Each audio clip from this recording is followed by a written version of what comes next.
বিসমিল্লাহির রহমানির রহিম। আসসালামু আলাইকুম। হ্যালো সবাইকে, welcome back to my new video. আজকের ভিডিওতে আমি আপনাদের সঙ্গে শেয়ার করব লতি চিংড়ি রান্না করার দুর্দান্ত একটি রেসিপি।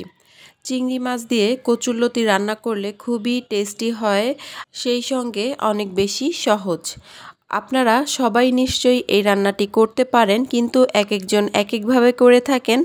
আমি আজকে শেয়ার করব আমি কিভাবে এই রান্নাটা করে থাকি আর কিভাবে এই রান্নাটা করলে সবচেয়ে বেশি মজাদার হবে। প্রথমেই আমি প্যানে তেল দিয়ে নিলাম। তেলটা গরম হয়ে যাওয়ার পরে এর মধ্যে দিয়ে দিয়েছি পেঁয়াজ কুচি আর রসুন কুচি। পেঁয়াজ রসুনটাকে হালকা কিছুক্ষণ ভেজে নিতে হবে, একদম ব্রাউন কালার করা যাবে না। যখন দেখবেন পেঁয়াজের কালারটা সামান্য চেঞ্জ হতে শুরু করেছে, তখন এর মধ্যে দিয়ে দিতে হবে আগে থেকে কেটে ধুয়ে পরিষ্কার করে রাখা চিংড়ি মাছ। আমি এখানে ছোট সাইজের চিংড়ি মাছ ব্যবহার করছি। আপনারা চাইলে এখানে বড় সাইজের চিংড়ি মাছও ব্যবহার করতে পারেন, অথবা মাঝারি সাইজের চিংড়ি মাছও ব্যবহার করতে পারেন। আমার কাছে ছোট চিংড়ি দিয়ে রান্নাটা করলে অনেক বেশি মজাদার মনে হয়, এর জন্য আমি সবসময় ছোট চিংড়ি দিয়েই এই রান্নাটা করার ট্রাই করি। চিংড়ি মাছটা কিছুক্ষণ ভেজে নিতে হবে। যখন ভাজা হয়ে যাবে তখন এর মধ্যে দিয়ে দিতে হবে আদা রসুনের পেস্ট। এরপর মশলাটাকে একটু কষিয়ে এড়ে দিতে হবে সামান্য পরিমাণে।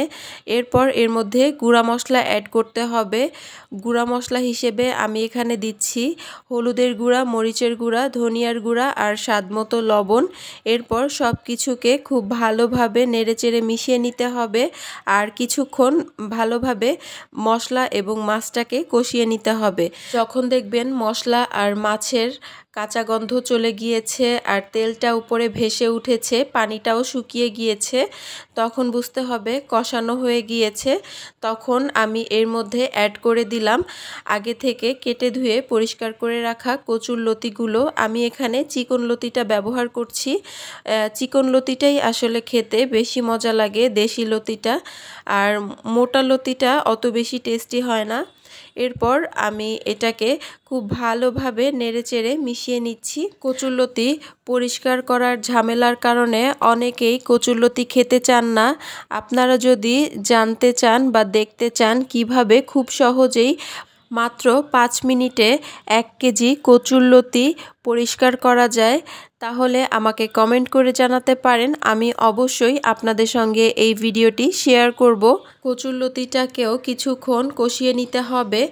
এরপর এর মধ্যে অ্যাড করতে হবে সামান্য কিছুটা পানি। এখানে খুব বেশি পরিমাণে পানি অ্যাড করার প্রয়োজন নেই। আর কচুরলতি, দেশি কচুরলতি সেদ্ধ হতে খুব বেশি পানির প্রয়োজন হয় না। পানি অ্যাড করার পর আবারও সব কিছুকে একসঙ্গে নেড়েচেড়ে মিশিয়ে নিতে হবে। এরপর ঢাকনা দিয়ে দিতে হবে।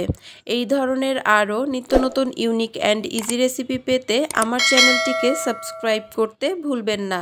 যারা কাজটি অলরেডি করে ফেলেছেন তাদেরকে অসংখ্য ধন্যবাদ। ভিডিওটি ভালো লাগলে ভিডিওতে একটি লাইক, কমেন্ট এবং শেয়ার করতে ভুলবেন না। আপনাদের এক একটি লাইক, কমেন্ট এবং শেয়ার আমাকে নতুন নতুন আরও অনেক ভিডিও করার উৎসাহ যোগায়। কচুরলতিটা ঢাকনা তুলে কিছুক্ষণ পর পর নেড়েচেড়ে দিতে হবে, তা না হলে নিচে থেকে পুড়ে যাবে আর খাবারের টেস্ট নষ্ট হয়ে যাবে। দেখতেই পাচ্ছেন লতিটা কিন্তু একেবারেই প্রপারলি সেদ্ধ হয়ে গিয়েছে আর খুবই সুন্দর একটা লুকস চলে এসেছে। কচুরলতি সেদ্ধ হয়ে যাওয়ার পরে খুব বেশি জোরে জোরে নাড়াচাড়া করা যাবে না, আলতো হাতে নেড়েচেড়ে দিতে হবে যাতে কচুরলতিগুলো ভর্তা ভর্তা না হয়ে যায়।